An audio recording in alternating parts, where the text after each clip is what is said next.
बाळा. तर hi friends, माझी आजची सकाळची सुरुवात झालेली आहे आणि इकडं मी कोबीची भाजी आणि शेंगदाणे भाजून घेतले होते. सनीला नाश्ता दिलेला, त्यामुळे तो नाश्ता करत होता. तर बरेच दिवस झालं तूप करायचं राहिलं होतं, तर म्हटलं तूप करून घ्यावं, त्यामुळे मी तूप बनवत होते. तर तुपाचं जे भांडं होतं ज्यात साय काढलेली, ते भांडं पण मी रात्रभर पूर्ण आतमध्ये फ्रीझरमध्ये ठेवलेलं, म्हणजे जिथं आईस होतं तिथं ठेवलेलं.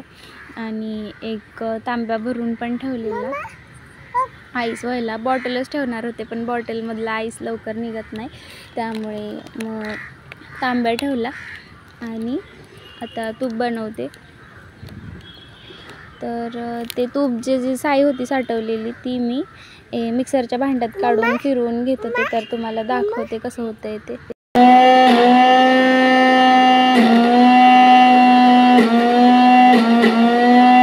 तर फ्रेंड्स, हे बघा, असं घट्ट असा लोण्याचा गोळा वरती आला आहे आणि त्याच्यामध्ये वर थंड पाणी टाकत राहायचं, म्हणजे थंड पाण्याने तो जे लोणी असतं ते आळून जातं. आणि मी घरात बसून व्हिडिओ एडिट करते, त्यामुळे तुम्हाला माझ्या आजूबाजूचा आवाज जरा जास्त येत असेल, त्यामुळे सॉरी. तर हे बघा, लोणी असं पूर्ण आळलेलं आहे थंड पाण्याने आणि हे आता चम्मचने मी काढून घेणार आहे. तर पोरं बघा कशी मस्ती करतात, मी लोणी बनवते तोपर्यंत. आणि दीदी कपडे धुते. फ्रेंड्स, हे चाललेले कामाला आणि सनी आणि यांचं काहीतरी डिस्कशन चालू होतं. तर फ्रेंड्स बघा, एवढं माझं लोणी बनवून तयार झाले. तर त्याचं आता किती होईल ते अंदाज नाही मला. तर मी त्याच्यात थंड पाणी टाकते आणि थंड पाण्याने बघा अजून त्यातलं लोणी जे ते घट्टसर, म्हणजे पाणी त्यातलं निघून जाईल आणि घट्टसर गोळा असा तयार होईल. त्यामुळे आता मिक्स करते. तर फ्रेंड्स, मी लोण्याचा गोळा आहे तो मेल्ट करायला ठेवला आणि आता याचं तूप बनणार आहे मस्तपैकी. तर घरात जरा जास्तच कालवा आणि बरेच दिवस झालं व्हिडिओ एडिट करण्या वाचून पोस्ट करायचा राहिला आहे, तर मी आता म्हटलं कालव्यातच व्हिडिओ एडिट करावा. तर ज्या टोपामध्ये लोणी काढलेलं त्याच टोपात, म्हणजे तो जो खरकटा टोप तुम्हाला दिसेल त्याच टोपात मी लोणी मेल्ट व्हायला ठेवलं, कारण म्हटलं त्याला लागलेलं लोणी ते वाया जायला नको म्हणून. तर मेल्ट व्हायला लागले बघा, आणि मेल्ट होते तसं तसं आपल्याला हे चांगलं असं मिक्स करत राहायचं आहे.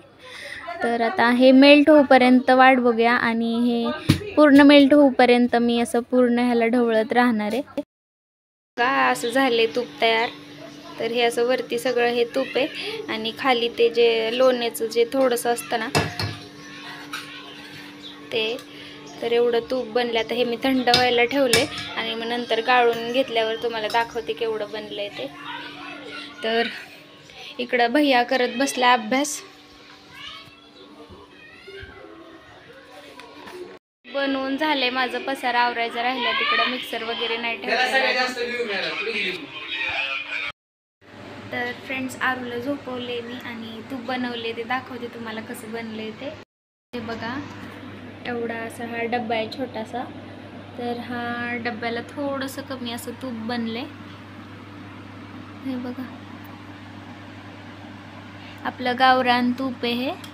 आणि मी साई जास्त नव्हती साठवली, जास्त साठवली असती तर अजून जास्त बनलं असतं, पण साई जास्त साठवली की काय होतं, बरेच दिवसाची साई ठेवली की ते तूप जरा असं खवट लागतं.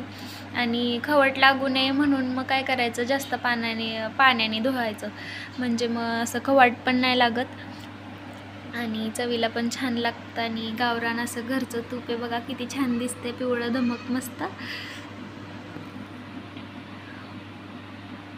तर ही तूप मी बनवते, म्हणजे हे तूप मी बनवते. ही रेसिपी जर तुम्हाला आवडली असेल तर नक्की लाईक, शेअर, सबस्क्राईब करा आपल्या व्हिडिओला. तर मला भांडी घासायची राहिली, तर बघा इकडं भांडी आहेत. आरू झोपला आणि भांडी घासायची राहिली. तर मी पण जरा पडले होते, तर मला पण झोप आलेली, पण भांडी घासायची राहिली, म्हटलं आधी भांडी घासून घ्यावी. भांडी घासते आता. आणि मग अजून तूप थंड झाल्यावर असं रवाळ दिसेल ते पण दाखवते तुम्हाला.